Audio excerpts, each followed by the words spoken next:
plaît, on va débuter. Donc, ça va? Ta ta ta ta ta ta. Okay. Alors, bienvenue à ce débat concernant votre affiliation nationale.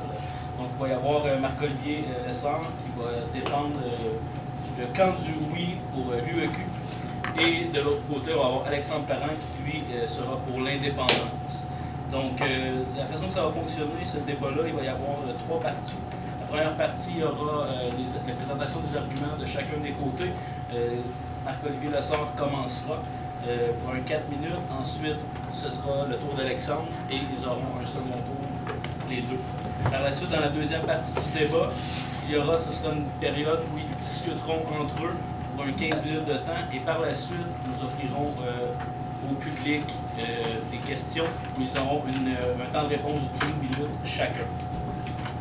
Et la dernière partie, enfin, ce sera de résumer, de conclure ce qu'ils ont dit pour essayer de convaincre. Et le tout sera filmé et mis en ligne. Donc, si vous faites des interventions, on les entendra à la caméra. Et voilà, c'est ça. Est-ce que ça va pour tous? Messieurs, pas de sophisme sous la ceinture. Excellent. Donc, Marc-Olivier Lessard, à vous le début, donc un 4 minutes. Parfait. Donc, comme ça a été dit, je vais défendre l'option pour l'UEQ. Premièrement, l'UEQ, c'est quoi? C'est une nouvelle association nationale qui a été constituée au courant de la dernière année, presque 2 ans en fait, et qui, à ce jour, a environ 70 000 membres, plus ou moins quelques milliers, à travers le Québec, de plusieurs associations. Il y en a qui faisaient partie de la FEUQ, avant défunte FEUQ qui n'existe plus, et d'autres qui n'étaient pas à la FEUQ aussi. C'est important de comprendre quand même l'impact d'une représentation nationale quand il y a des négociations avec le gouvernement. On peut penser à 2012, c'est probablement un des exemples frappants qu'on a eu dans les dernières années. Quand il y a un problème, ou du moins une dispute entre les étudiants et le gouvernement, la représentation nationale permet de centraliser les efforts, d'essayer de regrouper tout le monde autour d'un même objectif commun et de faire une lutte plus unie contre le gouvernement à différents niveaux. Ça permet également de faire de la recherche, de faire différentes représentations, pas uniquement au niveau du gouvernement, ça a été un exemple, mais auprès de divers organismes, et de faire avancer des causes sociales. L'UEQ est différent de la FEUQ. C'est quand même quelque chose qui fait peur à plusieurs personnes. Est-ce que ça va être la même chose que la FEUQ? Il y a plusieurs personnes qui n'aimaient pas le modèle de la FEUQ, j'en fais partie. Il y a quand même des grandes différences entre l'UEQ et la FEUQ. Une des premières, c'est au niveau de la transparence sur les états financiers, qui était une des choses qui était sermonnée à la FEUQ énormément. Avec l'UEQ, les états financiers seraient disponibles à tous les membres, ici même à la FEUS, et en fait sur tous les campus où il y a des associations membres. Et les membres pourraient consulter les états financiers pour savoir où vont leurs cotisations. Versus à la FEUC, c'est un processus beaucoup plus complexe pour avoir accès à ces informations-là. Au niveau de quitter la table, parce que c'est quand même une bonne question, si on rejoint l'UEQ, si finalement l'association ne nous intéresse pas? Parce qu'on va se le dire, on essaie, c'est une nouvelle association, peut-être qu'elle ne va pas nous intéresser. Si on veut la quitter, ça va être beaucoup plus facile, car ce sont les règlements de la FEUS qui vont primer pour déterminer comment on quitte l'UEQ, ce qui n'était pas le cas avec la FEUQ, encore une fois. Et en plus, la FEUS s'est dotée d'un système récemment de révision de son affiliation nationale à date fixe, donc à tous les 3 ou 4 ans, je ne me rappelle plus le délai. Donc 3 ou 4 ans, la FEUS va avoir en vote de conseil des membres, donc ça c'est l'instance qui régit la FEUS. Ils vont déterminer si oui ou non ils veulent lancer un prochain référendum pour se désaffilier ou du moins juste reconsidérer si on est encore satisfait par l'UEQ. Donc déjà, ça va être beaucoup plus facile à ce niveau-là de se séparer de l'UEQ si elle ne nous plaît pas. Et si elle nous plaît, évidemment, on va pouvoir rester, on va pouvoir contribuer, participer à la structure. Je vais plus la présenter dans le deuxième bloc, la structure qui est quand même complexe.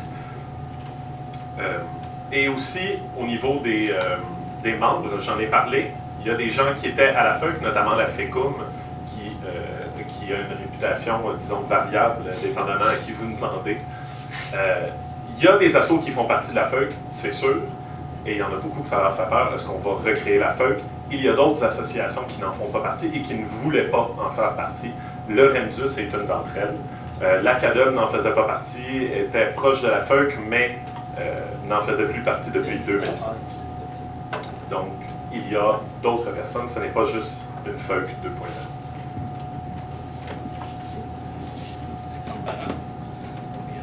Bonjour tout le monde. Donc, moi, de mon côté, je représente le camp du non à l'UEQ, ou plutôt de l'indépendance, je dirais.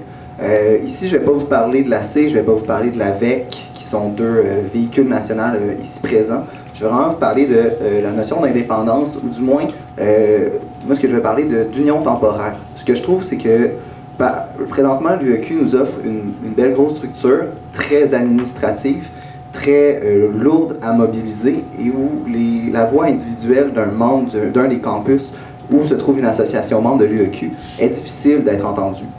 L'indépendance, c'est quoi? C'est certain que la FIRST indépendante qui souhaiterait aller parler au ministre, c'est difficile. J'en conviens avec vous, il y a certainement des difficultés à ce niveau-là. Par contre, au niveau de tout ce qui est lutte spécifique à des programmes, la plupart des facultés ont déjà des associations regroupant leurs programmes. Je pense à Génie, je pense à Droit, Administration aussi, l'éducation, aussi la CREC qui commence à avoir une certaine structure. Beaucoup de ces associations-là ont un bon moyen d'avoir une visibilité au niveau national en regroupant l'ensemble des associations. Pour ce qui est des défenses des droits plus généraux des étudiants, des regroupements ou des rassemblements face à des crises ou à tout moment, présentement nous sommes un peu en crise contre l'austérité, mais je pense qu'il y a toujours moyen d'avoir quelque chose à faire. C'est certain qu'il faut avoir une façon de se regrouper, rapidement, mais est-ce qu'on doit toujours passer par cette structure lourde qu'est l'UEQ ou qui semble devenir l'UEQ? Je n'ai pas les graphiques, on avait convenu, Marc-Olivier et moi, de ne pas amener les graphiques, mais si vous avez pris le temps de regarder un peu la structure qu'est l'UEQ, c'est difficile d'amener quelque chose. Il y a un conseil d'administration, il y a une assemblée générale, où est-ce que, j'inviterai Marc-Olivier à davantage parler plus tard de la façon de voter, la façon d'être représenté. Et ensuite, il y a le caucus, qui est davantage proportionnel au nombre de membres des différentes associations. Et une position que voudrait mener un membre de la GEFIRST, de la GEFLES, de la GED, devrait passer par la FIRST, par le caucus, qui devrait ensuite être mandaté, être recommandé vers le conseil d'administration et ensuite redescendre pour être prise. Ça me semble quand même quelque chose de long à faire pour faire passer une position. À vous de m'en parler. Donc, c'est sûr qu'il y a du bon à être unis, puis c'est important, je pense, d'être unis d'une certaine façon, d'avoir des coalitions lorsque c'est nécessaire, mais en tout temps, d'être regroupé sous une énorme bannière comme l'UEQ, à quoi ça sert? À quoi ça sert de dépenser autant d'argent en salaire, dépenser autant d'argent en employés qui serviront simplement à alimenter cette structure-là? Oui, il faut des gens présents pour être capables de se mobiliser. Oui, ça prend de la recherche, j'en conviens, ça prend des gens qui vont le faire, mais on est tous des étudiants, on est tous presque des étudiants et des étudiantes qui s'impliquent ici. Le faisons-nous bénévolement, le faisons-nous avec une certaine petite bourse pour compenser le temps d'acharnement qu'on met là-dedans? Est-ce que c'est un emploi à temps plein, être un étudiant qui représente d'autres étudiants? Ou est-ce que ça devient simplement un désir de faire avancer la cause sociale? Moi, c'est une question que je me pose et que j'ai un doute envers ce que je vois avec l'UEQ. Merci. Donc, oui, Marc-Olivier défend, c'est différent de la FERC. À part le REMDUS, présentement, est-ce qu'il y a d'autres associations qui n'étaient pas dans la FERC? On parle de Polytechnique, on parle de GUQAM, on parle de l'Abitibi, on parle de la FECUM. C'est quand même pas mal ce qui était dans la FERC avant de mourir. Donc, voilà, je vais terminer une petite affaire avant mon temps pour laisser Marc-Olivier poursuivre la suite.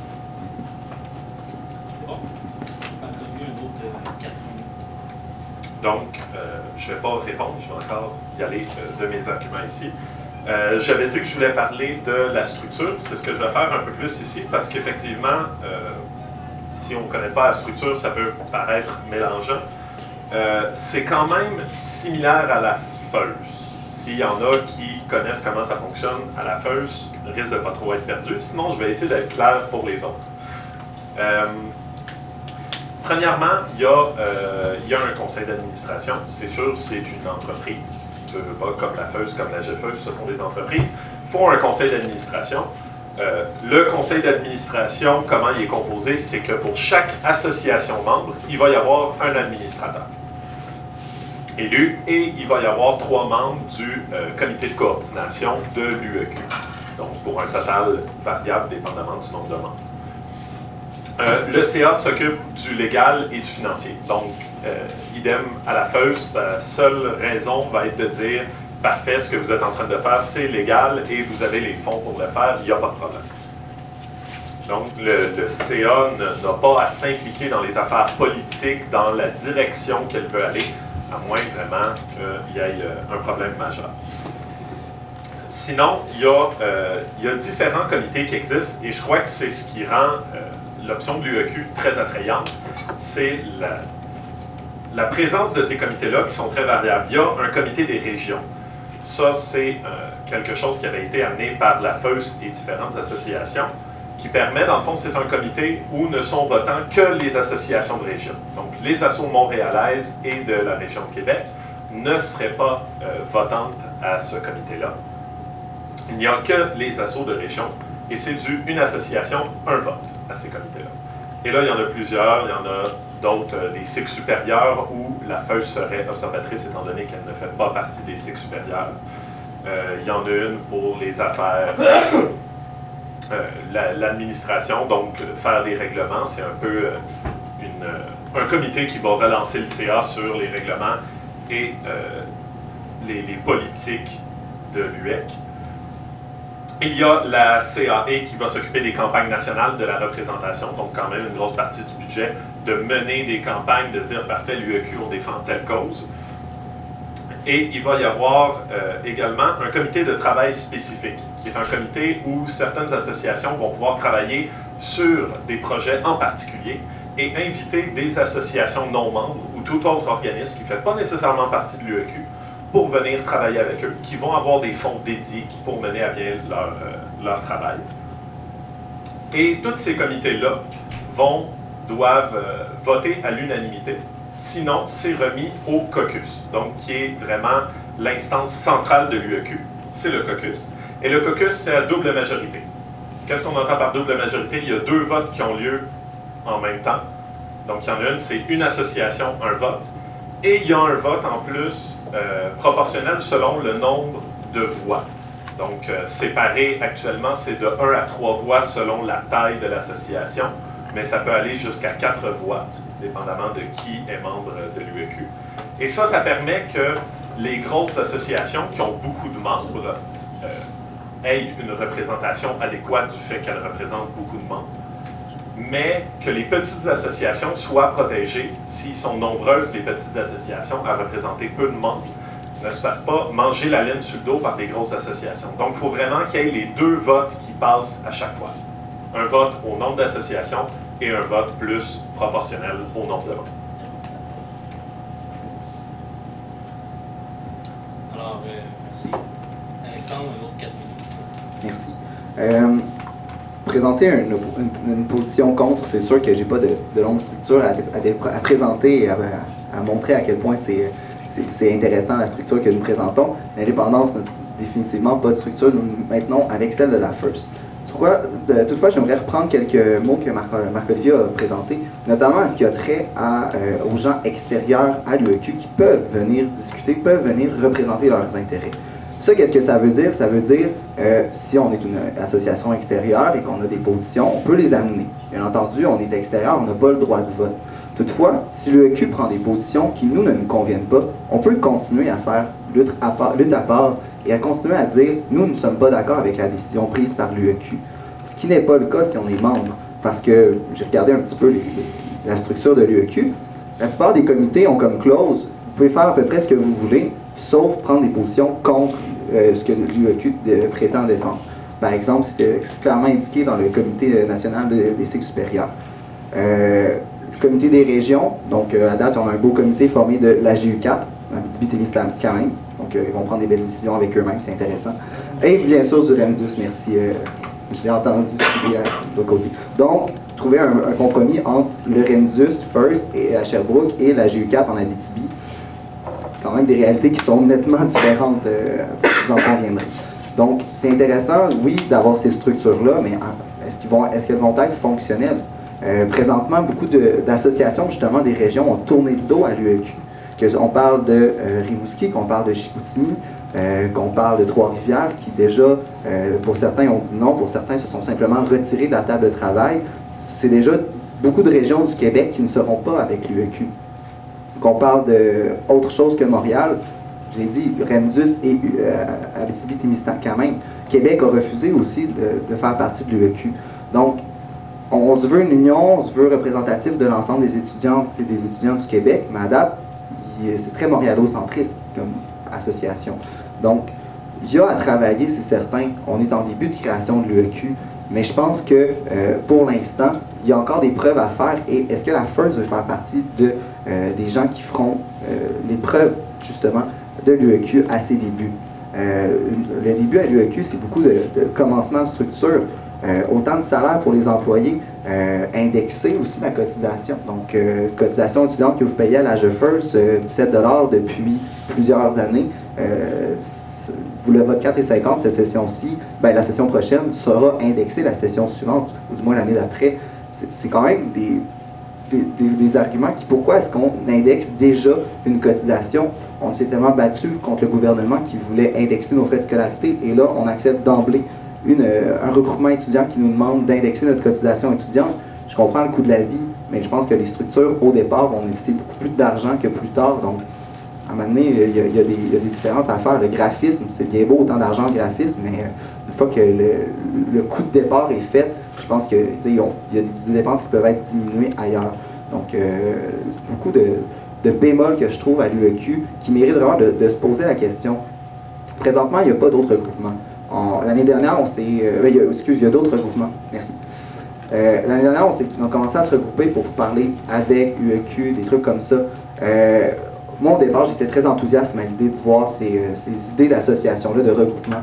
Mais quand j'ai vu la lourdeur procédurale qui a commencé à se tenir dans ces différents regroupements, je commençais à me questionner. Est-ce que c'est une structure qu'on veut établir ou c'est regrouper les étudiants pour débattre et discuter des intérêts communs de l'ensemble des étudiantes et des étudiants du Québec? C'est là les questions qu'il faut se poser. Est-ce qu'on est en train de voter pour une structure ou pour une parole étudiante? Donc, merci. Voilà ce qui va clore la première partie du débat. Donc, chacun des côtés a eu 4 minutes de présentation des arguments. Ensuite, on passe maintenant à la deuxième partie. Comme je l'ai expliqué tantôt, une discussion peut-être plus vive entre les deux candidats s'ils ont des questions à se poser entre eux. Donc, je vous invite à commencer. Celui qui a la première question, si tu veux. Oui, en fait, pas juste une question, mais ce qui a été dit un peu plus tôt par Alexandre, c'était que c'était difficile de faire avancer une opinion à travers toutes les structures que ça allait représenter. Je veux dire, à la base, toutes les idées qui arrivent à une association nationale viennent en quelque part d'un membre, en quelque part, qui dit « Hey, ça serait une bonne idée d'avancer ça ». Que ça passe par une assemblée générale d'une association comme la GEFEUS, ou que ce soit quelqu'un qui va en parler à un conseil exécutif d'une asso, ou peu importe. Je veux dire, ça part essentiellement toujours d'un membre. Donc, dire que c'est difficile, c'est sûr que c'est difficile. Ça se fait pas en claquant des doigts. « Hey, on pourrait être comme ça. Go! » Il y a un processus, je pense, qui est important, considérant la quantité de personnes qui sont représentées là-dedans. Dire que c'est impossible, je ne pense pas. Moi-même, il y a 4 ans, j'avais fait avancer une opinion quand j'étais membre de l'AGES à l'époque, donc avant de rentrer en éducation. Et j'avais amené une position en conseil des représentants de l'AGES qui avait été amenée ensuite à la FEUS, qui avait été emmenée ensuite à la FEUC. Finalement, à la FEUC, elle avait été battue, mais le point, c'est que mon idée s'était rendue là. J'avais eu la chance de la débattre à ces instances-là. Et je crois que ça se fait très bien. Je pense qu'on imagine la structure de l'UEC plus encombrante que ce qu'elle est réellement. Donc, oui, il y a beaucoup d'instances, mais elles traitent de choses différentes. C'est pas qu'il faut passer à travers les 8 instances de l'UEC. Il y a une instance, il y a un comité qui traite d'une information en particulier, ça s'en va au caucus si c'est pas unanime. Sinon, c'est réglé. Il y a une ou deux étapes, grosso modo. Puis après ça, il y a un check fait par le CA, mais généralement, à moins que ça soit un truc illégal ou qui demande trop de fonds, le CA ne devrait pas s'y opposer. Donc, je ne suis pas d'accord avec l'idée que c'est difficile de faire avancer une opinion. Merci. Alexandre? Oui. Je comprends le point, Marc-Olivier. En effet, il y a une façon de procéder dans la structure. Moi, ce que je trouve d'une structure comme ça, c'est que c'est souvent plus facile d'aller parler à un administrateur de sa position et de la faire passer directement là, que de traverser l'ensemble des procédés démocratiques. C'est ce qui se voyait dans la FERC, c'est ce qui était reproché par nos membres de la FIRST qui allaient à la FERC, de dire c'est beaucoup plus facile de faire des jeux de corridor que de la politique de corridor que de vraiment débattre de nos opinions, et c'est souvent ce qui se passait. Il y avait des discussions en dehors des tables de concertation, et une fois qu'on arrivait en table de concertation, magie, les positions se prenaient par les différentes associations. C'est d'ailleurs ce qui a été reproché par notre exécutif de la FIRST à l'AVEC et qui les a amenés à quitter la table. Donc, des trucs qui, oui, permettent de faire avancer. Puis c'est souvent, malheureusement, ce qui se passe dans d'aussi grosses instances parce que c'est lourd comme processus. Et est-ce que la position d'un membre de la GEFIRST, de la GEFLECH, de n'importe quelle association du campus va être aussi bien amenée dans le processus des instances par chacun des représentants qui a un mandat à suivre versus qui a la conviction profonde de sa position? C'est toujours ça à se poser aussi. C'est des réalités qui sont présentes. J'aimerais ça, Marc-Olivier, que tu nous parles de la structure de l'Assemblée générale. C'est vrai que c'est comme l'entre-deux entre le conseil d'administration et le caucus que j'ai pas trop compris, qui permet justement, à mon sens, qui est une étape de plus qui alourdit le processus. Oui, je peux. L'Assemblée générale, j'en ai effectivement pas parlé. C'est une instance à une association, un vote. C'est que le rôle principal de l'Assemblée générale, c'est le pouvoir d'élection. Premièrement, c'est elle qui va élire le comité de coordination et qui va élire le CA. Donc, ça se passe à l'Assemblée générale. C'est qu'il y a des devoirs qui sont donnés à l'Assemblée générale par la loi. On s'entend, c'est des devoirs qu'on ne peut pas transférer nécessairement, comme celui d'adopter les états financiers qui sont donnés par le conseil d'administration. C'est une instance beaucoup plus de régulation interne, l'Assemblée générale, versus tout ce qui est vraiment politique au niveau des positions que l'UEQ va vouloir avoir, les projets qu'ils vont vouloir traiter. Ça va vraiment plus se faire au niveau des comités et du caucus. L'AG s'occupe vraiment de, si on veut, la poutine réglementaire. Attention, on a un Jedi dans la salle. Donc, c'est ça. Ça, c'est au niveau de l'Assemblée générale. C'est un peu plus sa fonction. Donc, amener une position, ça ne devrait pas passer par l'Assemblée générale normalement. Ça va directement dans un comité ou au caucus. Je voulais parler d'un argument qui avait été amené, qui est quand même intéressant, qui est les associations regroupées par type de programme. On a parlé de l'Association nationale des gens en génie, des gens en médecine. Il y a la CRE qui est un peu l'équivalent en éducation qui se forme depuis 1 an et demi. Mais c'est un long processus quand même, former des instances. C'est intéressant, c'est sûr. Je ne pense pas que ça remplace une association nationale. Je ne pense pas que c'est ce qu'Alexandre a essayé de dire non plus. C'est pertinent pour des projets comme la CRE qui veulent travailler sur la rémunération des stages en éducation. C'est tout à fait pertinent, mais au final, l'association nationale fait quelque chose que ces regroupements-là ne font pas. C'est défendre quelque chose qui touche l'éducation postsecondaire au complet. C'est la condition étudiante, c'est quelque chose qu'une association nationale va défendre, alors que ces regroupements-là vont être centrés sur les étudiants qu'ils représentent, que ce soit des étudiants en médecine ou en génie ou en éducation. Ils vont être sur cette population-là et ils vont moins toucher les débats d'ensemble. C'est pas ça leur but, leur fonction. Donc, une association nationale, quand on a des problématiques d'envergure, c'est là que c'est important. Oui, c'est beau les coalitions temporaire, mais au final, dans les derniers conflits, là, les regroupements, au niveau étudiant, c'était les associations nationales. Il n'y avait pas de regroupement. On a à peine entendu parler de la TASEC, qui était une association nationale en 2012. Je ne sais pas ici qui connaît la TASEC. Ouais, c'est ça. ça démontre le point. Il n'y a pas beaucoup de jeunes qui connaissent la TASEC. C'est difficile de se faire entendre à l'échelle nationale, auprès d'un gouvernement, auprès des instances, si on n'a pas une grande force de nombre derrière nous. Ça donne moins de poids, puis c'est plus facile de se faire écarter quand arrive une grosse problématique nationale.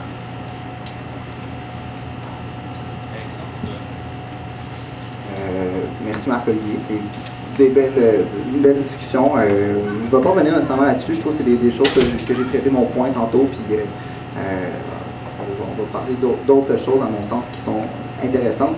Quand je regarde les règlements généraux de l'UEQ et un peu les fondements de l'UEQ, plusieurs questions qui me viennent en tête. Les principes directeurs, en fait, leur grande valeur. Si vous parcourez un peu le site, il y a 4 grandes valeurs. Il y a un système d'éducation accessible et fort, une diversité, l'environnement et l'inclusion de tous les groupes, un peu intégrer tout le monde. Je trouve ça intéressant comme valeur et je me demande un peu comment ça va se concrétiser réellement. C'est quoi les actions réelles que l'UEQ va faire pour s'assurer de la diversité? Quand on parle d'environnement, qu'est-ce que l'UEQ va s'assurer? Je disais dans leur partie sur l'environnement, les études d'impact sur tous les projets de l'UEQ. Une étude d'impact sur tous les projets de l'UEQ. Est-ce qu'on fait une étude d'impact aussi sur faire un congrès en Abitibi, faire déplacer tous nos représentants là-bas? Donc, je n'ai rien contre l'Abitibi, mais vous en conviendrez comme moi que c'est loin. Merci Catherine.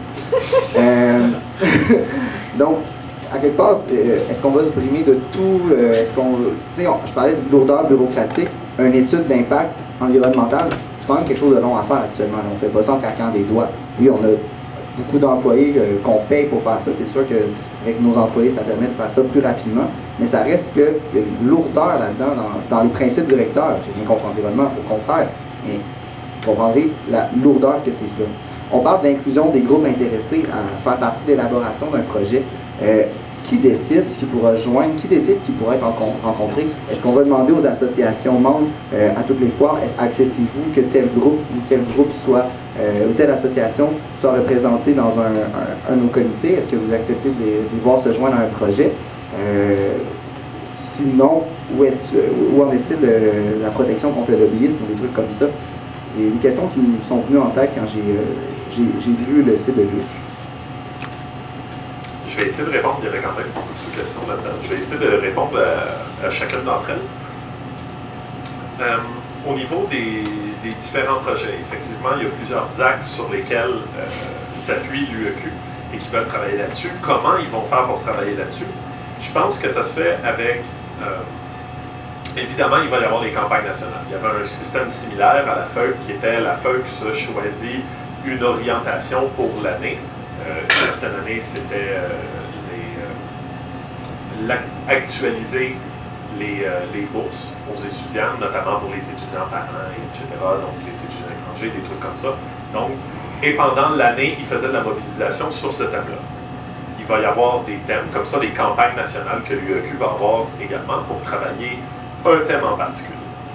Ensuite de ça, il y a ce qu'on appelle la CASP, le Comité aux affaires socio-politiques, qui va avoir un fonds de ressources. Donc, c'est une enveloppe budgétaire qui va servir à amener des projets. Donc, il y a une association membre qui a un projet. Moi, je voudrais travailler sur tel dossier. Donc, je ne sais pas, est-ce que ça peut être un projet de protection de la faune dans une partie proche d'un campus, quelque chose. C'est toutes les actions qui peuvent être envoyées à cette structure-là. Et il y a un fonds qui va être dédié, que le comité va pouvoir répartir. Parfait. Cette action-là, on lui donne telle partie du montant, cette action-là, il donne telle partie du montant. Il va avoir comme ça du financement des différentes activités, des différents projets que les membres veulent amener et défendre. Et les assos qui sont intéressés vont pouvoir se regrouper autour de ces dossiers-là pour y travailler ensemble. Si c'est quelque chose qui touche plus les régions ou un projet à Montréal, peu importe. C'est le genre de projet qui va pouvoir être défendu. là, je ne me rappelle plus de toutes les questions, mais il me semble que c'était quand même bien ce que je viens de dire. On va y aller avec ça. Merci. Ça répond beaucoup. Je vois le temps qui file de mon côté, plus proche du cellulaire que de mon collègue. Je voulais aller avec une dernière question. Puis ma question est, on va parler de notre historique un peu, Marc-Olivier. L'année dernière, nous étions tous deux exécutants sur une association étudiante et nous avons eu à préparer des congrès. Des congrès qui étaient souvent dans le but de préparer un congrès de la FEUC. Donc tu seras d'accord avec moi. Comment s'assurer avec l'UEQ que la FEUC arrive avec des positions claires de ses membres sur les sujets qu'elle souhaite débattre dans les caucus? Parce que souvent, c'était très long. On demandait à la FEUC d'avoir des opinions de leurs assos membres, mais là, les assos membres doivent avoir aussi des opinions de leurs membres. Donc, c'est comme une espèce d'échelle quelque chose qui est demandé par l'UEQ doit passer au conseil des membres de la FEUC, doit passer en assemblée générale de chacune des associations pour revenir en conseil des membres. Il y a souvent des longs processus qui se passent et je me demandais comment est-ce que l'UEQ s'entend pour à la fois ne pas trop alourdir les processus et à la fois être représentatif des membres qu'elle souhaite représenter justement et non seulement des exécutants qui sont en poste. Je pense que là-dedans, il y a comme une dynamique à deux niveaux. Il y a premièrement la FEUC qui est déjà, c'est pas une instance simple parce qu'il y a 11 associations. Oui, maintenant il y en a 11. Il y en a encore 12. OK. Excusez, avec la théologie, je n'étais plus trop sûr. Donc, il y a encore 12 associations. C'est une dynamique très particulière à la FEUC parce que d'une association à l'autre, on a des opinions qui sont assez divergentes et ça se fait souvent ressentir aux instances de la FEUC.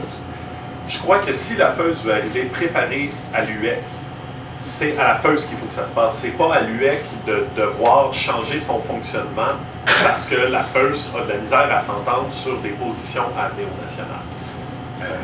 Là, après ça, comment trouver cette solution-là? Je veux dire, ça fait 3 ans que je travaille à essayer de trouver une solution pour que ça se passe mieux à la FEUC. C'est encore difficile. Je pense que ça va se faire. Il faut que toutes les associations apprennent à mettre de l'eau dans leur vin, premièrement. Et après ça, si la FEUC peut se donner des décisions, des projets clés qui veulent pousser vraiment, aller à l'UEC, je ne pense pas que l'UEC va être une instance lourde. Je pense que l'UEC va vraiment pouvoir être un tremplin qui va leur permettre de mener à bien des projets qui vont se donner. De dire, parfait, nous, c'est là qu'on veut aller. Parfait, vous allez à telle instance, vous amenez ça, vous en parlez. Ça marche pas. Là. Après ça, il va falloir s'en mettre à la démocratie étudiante. Si on est le seul campus au Québec qui veut travailler sur un projet, peut-être que ça ne vaut pas la peine de mettre 50 000 $ là-dessus. Mais, pour terminer, je pense vraiment que la FEUC va devoir se donner des idées claires, les amener, et l'UEC va être un outil pour pouvoir faire la promotion de ces idées-là, puis je pense pas que ça va les freiner du tout. Dernier mot. J'ai beaucoup aimé, Marc-Olivier, quand tu as dit mettre de l'eau dans son vin, parce que c'est une expression que j'ai beaucoup utilisée dans les derniers mois. Mais je trouve que c'est intéressant de mettre de l'eau dans son vin en assemblée générale facultaire, mettre de l'eau dans son vin en conseil des membres de la FEUC, mettre de l'eau dans son vin au caucus. Rendu là, qu'est-ce qui reste? De l'eau ou du vin? Les positions sont très affaiblies, à mon sens, quand on doit mettre autant d'eau dans notre vin, justement. Et qu'est-ce qui arrive au national? C'est une position très large sur quelque chose très large qui permet de défendre très largement des intérêts.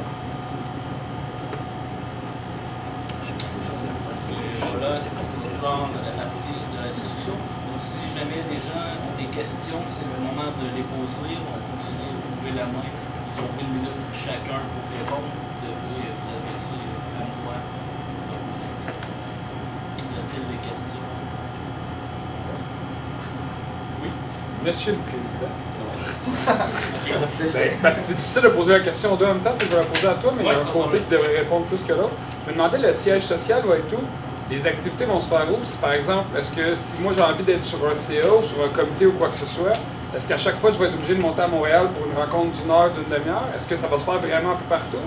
Fait que c'est la question que j'avais. Donc, excellent. Je répète rapidement, où va être le siège social de l'UEQ? Est-ce que les activités vont se dérouler dans les campus qui sont affiliés ou ça va être davantage centralisé au siège social? Donc, je vais d'abord répondre à Marco. Là, écoutez, Le siège social risque très fortement d'être à Montréal, pour des raisons qui m'apparaissent un peu évidentes, que c'est quand même pas pire central par rapport aux activités étudiantes au Québec, généralement. J'ai regardé dans les règlements, il n'y a pas encore de lieu déterminé pour le siège social. Ça viendra dans les lettres d'incorporation éventuellement. Pour ce qui est des réunions, premièrement, les réunions, évidemment, si c'est une réunion d'une demi-heure qu'on veut juste avoir le coup sur quelque chose, il est toujours possible d'avoir ces réunions-là par Skype. Ça arrive très fréquemment dans différentes instances. Donc, c'est sûr qu'on ne mandatera pas des gens de l'Abitibi-Témiscamingue à faire un 6 heures de route pour venir faire une réunion de 15 minutes. Sinon, généralement, dans les associations nationales, il y a de la rotation de campus en campus sur où ont lieu les congrès selon les associations. Donc, à Montréal, à Sherbrooke ou à l'Abitibi.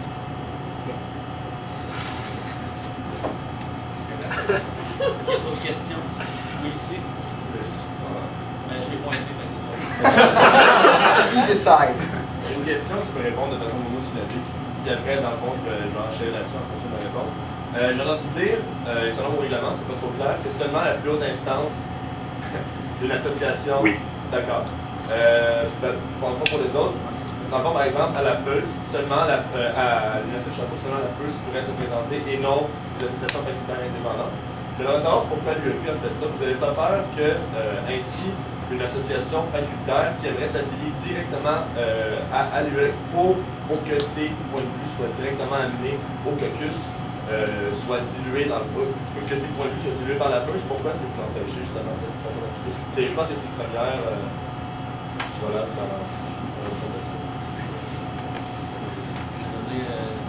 la première réponse d'abord à Alexandre. Je vais me faire plaisir. La FECUM. En fait, à l'Université de Montréal, il y a un principe qu'il n'y a pas d'association facultaire, il n'y a que du modulaire. Donc environ 96 associations, j'exagère à peine, là. 80.